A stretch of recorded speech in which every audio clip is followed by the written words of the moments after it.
I am David, and this is my story. My sandals are still slapping against the road when I hear it. The sound behind me that never really leaves my ears anymore. Hooves. Somewhere far off, but coming. I do not look back. I have learned not to look back. Looking back steals the strength in your legs. 3 days ago, I was a son-in-law of the king, a commander of 1,000 men, a husband. Tonight I am alone, unarmed, running from the only home I have known, and the man hunting me is the man who once loved me like a son, Saul. I press my hand against my side where the stitch has been burning since Ramah, and I keep moving toward Nob, because Nob has a priest, and a priest has bread, and I have nothing. No sword, no provisions, no men at my back. Jonathan's arrows told me everything I needed to know. The arrows are beyond you. And I still feel the way his voice cracked when he said it. Both of us weeping until I could weep no more. Both of us knowing this might be the last time. He kissed me and said, "Go in peace, for we have sworn friendship with each other in the name of the Lord." And then I turned, and I ran, and I have not stopped running since. Ahimelech the priest meets me at Nob with his hands trembling. I watch his eyes flick past my shoulder, searching for the guard that should surround a king's captain, and finding no one. Just me, dust-covered, wild-eyed, alone. "Why are you alone?" he asks. "Why is no one with you?" The lie comes out of my mouth before I have decided to tell it. The king charged me with a matter and said to me, "Let no one know anything of the matter about which I send you." I hear myself say it, smooth, urgent, believable, and something in my chest recoils even as my mouth keeps moving. I am lying to a priest of the Lord. I, who was anointed with oil by Samuel himself, who once told Saul that the battle belongs to the Lord, am standing in a holy place spinning a story to save my skin. Later, I will learn what this lie cost. Ahimelech will give me the bread of the presence, because there is no other bread, and Goliath's sword wrapped in cloth behind the ephod, because it is the only sword in Nob. And Doeg the Edomite, Saul's chief herdsman, will be standing there watching, silent, memorizing everything. 85 priests will die for feeding me that day, a whole city of Nob, men, women, children, oxen, donkeys, sheep, struck down by Saul's sword because of the words I spoke to save myself. I do not know this yet as I walk away from Nob with bread in one hand and a giant sword in the other. But some nights, years later, the guilt of it will wake me the way Saul's spear once did. Sudden, sharp, unforgettable. I will write it into a psalm. I will never fully forgive myself. This is the first lesson hiding inside my terror, though I am too afraid to see it yet. Fear makes liars of even the anointed. Faith and panic cannot occupy the same heart at the same moment. I chose panic that day, and men paid for it with their lives. But I do not know that yet.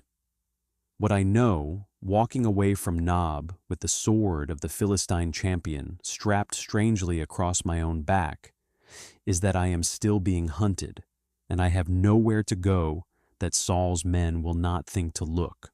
Nowhere in Israel, at least.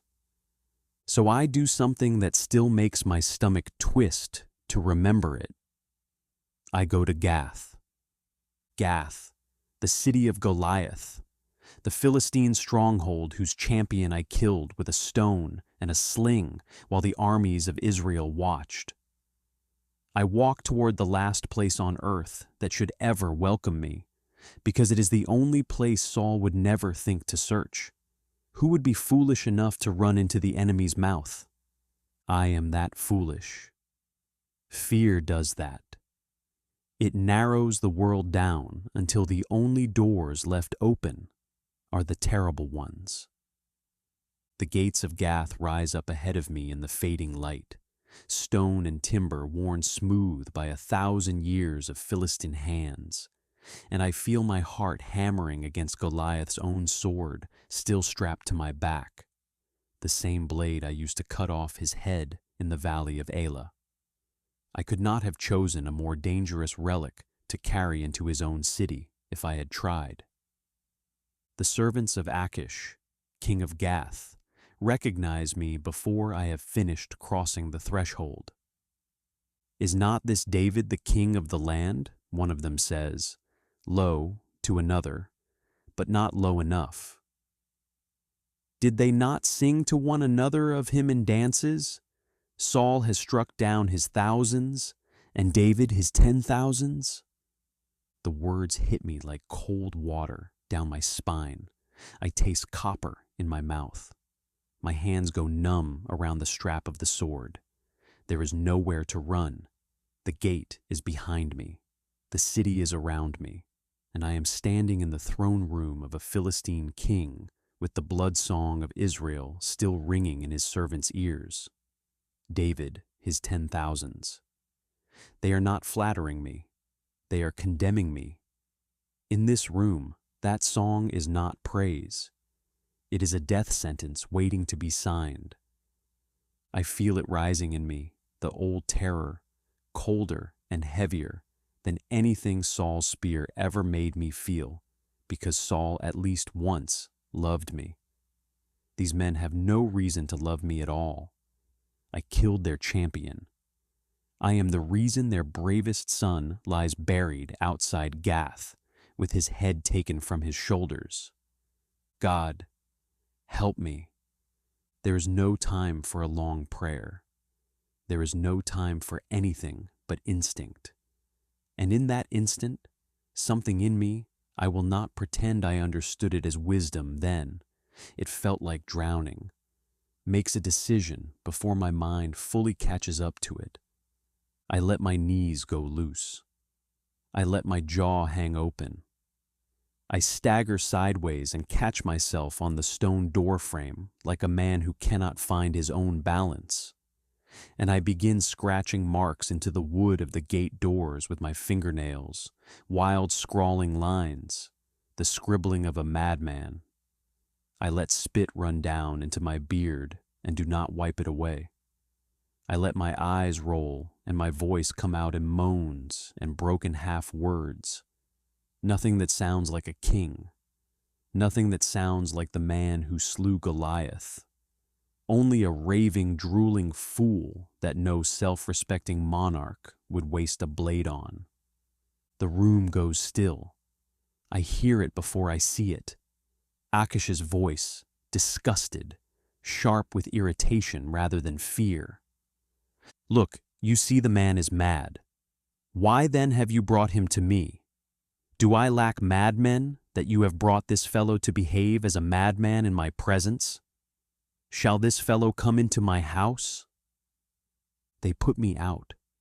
They shove me through the gate like refuse, and I stumble down the road still playing the fool until the walls of Gath are far enough behind me that I dare to stop, dare to breathe, dare to let my knees finally buckle for real this time, not in performance, but in collapse. I fall against a rock outside the city, and I shake. My whole body shakes, the way it does after a battle, after the sword is already sheathed, and the danger already past, and there is nothing left to do but feel how close death actually stood. I am not proud of the moment I feigned madness at Gath's gate. There was no glory in it, no song the way there was for Goliath.